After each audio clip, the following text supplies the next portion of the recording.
പേര് ശ്രീകുമാരിയമ്മ, 69 വയസ്സ്. ഞാൻ എന്റെ ഹസ്ബൻഡിന് ക്യാൻസർ പേഷ്യന്റ് ആയിരുന്നു. അദ്ദേഹത്തിന് പരിചരിച്ച് ഇവിടെയായിരുന്നു ട്രീറ്റ്മെന്റ് ഒക്കെ. പരിചരിച്ച് എന്റെ അസുഖമൊന്നും ഞാൻ ശ്രദ്ധിക്കാതായി. അപ്പൊ എനിക്ക് മോഷൻ പോകുന്നതിന് പ്രശ്നമുണ്ടായിരുന്നു, ബ്ലീഡിംഗ് ഒക്കെ ഉണ്ടായിരുന്നു. ഞാൻ അതൊന്നും ശ്രദ്ധിച്ചില്ല. കുറെ നാൾക്ക് ശേഷമാണ് കമ്പൽസറി ആയിട്ട് എന്റെ വീട്ടിൽ ഇരിക്കുന്ന സെർവന്റിനെയും കൂട്ടി പോയത്. എന്റെ പിള്ളേര് ഇവിടെ അല്ല, എറണാകുളത്തൊക്കെയാണ് വർക്ക് ചെയ്യുന്നത്. അങ്ങനെ അവരും എന്റെ ഹസ്ബൻഡും വന്നായിരുന്നു. ഹസ്ബൻഡിന് ഇപ്പം വയ്യ, എന്നാലും ഞാൻ അന്ന് കൊണ്ട് കാണിച്ച് അത് കഴിഞ്ഞിട്ട് ഇവിടെ സർജറി ഇവിടെ ചെയ്യാൻ എൻ്റെ പിള്ളേർ പറഞ്ഞുകൊണ്ടാണ്. സാറ് നല്ല സർജനാണ്, അങ്ങനെയാണ് ഇവിടെ വന്നത്. അങ്ങനെ സാറിന്റെ ഇതിൽ എനിക്ക് കംപ്ലീറ്റ് ഒരു ആശ്വാസമായി. വളരെ ബുദ്ധിമുട്ടായിരുന്നു, അതെല്ലാം കൊണ്ട് നടന്നു പോകാൻ. സത്യം പറഞ്ഞാൽ അത്ര പ്രയാസപ്പെട്ടു. ഇത് സാറെ കൊണ്ട് കാണിച്ചപ്പോൾ സാറത് ഒരു നിസ്സാരം പോലെയാണ് പറഞ്ഞത്. സാറ് പറഞ്ഞു അത് എന്താ ചെയ്യാമല്ലോ എന്ന് പറഞ്ഞു. സാറിന്റെ ആ വിൽപ്പവറും ഞങ്ങൾക്ക് സാറിനോടുള്ള വിശ്വാസവും രക്ഷിച്ചു. ഓപ്പറേഷൻ കഴിഞ്ഞിട്ട് 12 ദിവസം ഇവിടെ കിടന്നു. 12 ദിവസം കിടന്നിട്ട് അതിന്റെ കുറച്ച് ബുദ്ധിമുട്ടൊക്കെ ആയിരുന്നു. മറ്റേ എന്താ അതിന്റെ പേര്, കൊളോണോസ്കോപ്പി ഭയങ്കര എക്സ്പീരിയൻസ് ആയിരുന്നു. എനിക്കത് വളരെ പ്രയാസം. കാരണം 2 ഗ്രോത്താണ് ഉണ്ടായിരുന്നത്. അതിന്റെ കൂടെ ഈ കൊളോണോസ്കോപ്പി ചെയ്യുന്ന വെച്ചാൽ ഫസ്റ്റ് അനുഭവമാണ്. എനിക്ക് വളരെ ബുദ്ധിമുട്ടായിരുന്നു.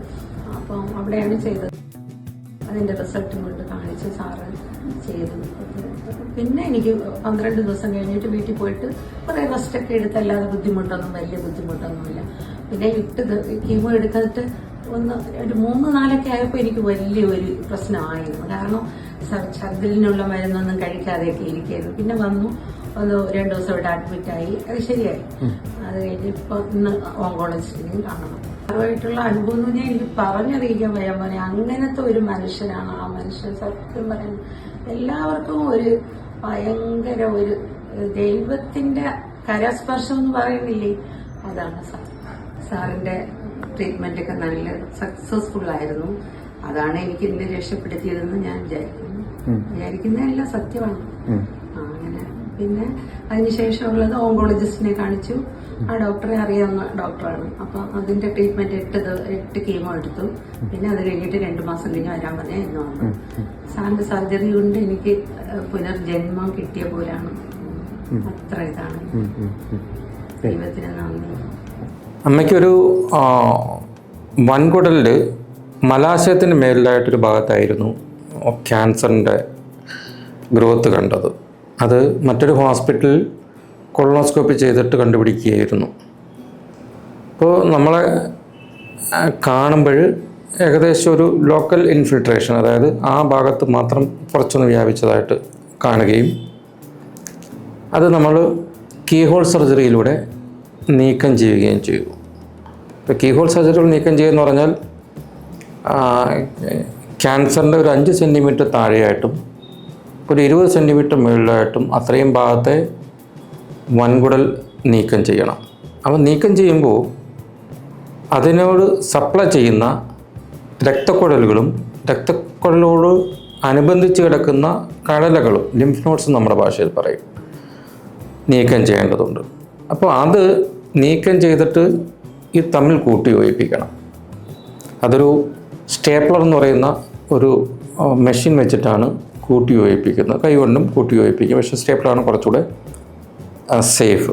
എന്നിട്ട് നമ്മൾ എടുത്ത ആ ഭാഗം ബയോപ്സിക്ക് അയക്കും. ബയോപ്സിക്ക് അയക്കുമ്പോൾ ഒരു നിശ്ചിത തോതിനപ്പുറത്തേക്ക് അത് വ്യാപിച്ചിട്ടുണ്ടെങ്കിൽ, ഒന്നുകിൽ കടലുകളിലോട്ടോ അതല്ലെങ്കിൽ വൻകുടലിൻ്റെ ഭിത്തിയുടെ ഉൾഭാഗത്തേക്കോ വ്യാപിച്ചിട്ടുണ്ടെന്നുണ്ടെങ്കിൽ നമ്മളത് കീമോതെറാപ്പിക്ക് പോവുകയാണ് പതിവ്. അമ്മയ്ക്ക് കീമോതെറാപ്പി 8 സൈക്കിൾ കീമോതെറാപ്പി കഴിഞ്ഞു. ഇപ്പോൾ ഇനിയിപ്പം ഫോളോ അപ്പ് മാത്രം മതിയാവും. ഫോളോ അപ്പ് എന്ന് പറയുന്നത് നമ്മൾ ഓരോ 3 മാസം കൂടുമ്പോൾ ഒരു ബ്ലഡ് പരിശോധനയുണ്ട്, CE എന്ന്, കാർസിനോ എംബ്രിയോണിക് ആൻറ്റിജൻ എന്ന് പറയും.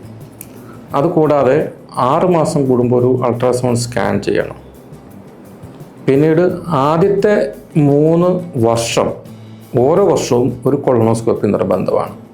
അത് വീണ്ടും മറ്റേതെങ്കിലും ഭാഗത്ത് ഒരു പോളിപ്പായിട്ട് ഇത് പുതിയതായിട്ട് പ്രത്യക്ഷപ്പെടുന്നോ എന്ന് അറിയാൻ വേണ്ടിയിട്ടാണ്.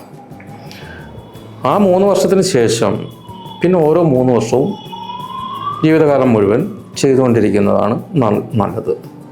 നമ്മളിപ്പോൾ ഫസ്റ്റ് കൊളോണോസ്കോപ്പി ടൈം ആയിട്ടില്ല, ആ സമയമാകുമ്പോഴത്തേക്കും നമ്മൾ കൊളോണോസ്കോപ്പി ചെയ്യുന്നതാണ്. നമ്മൾ ഭംഗിയായി ഇരിക്കുന്നു, പ്രയാസങ്ങളൊന്നും ഇല്ലാതിരിക്കുന്നു.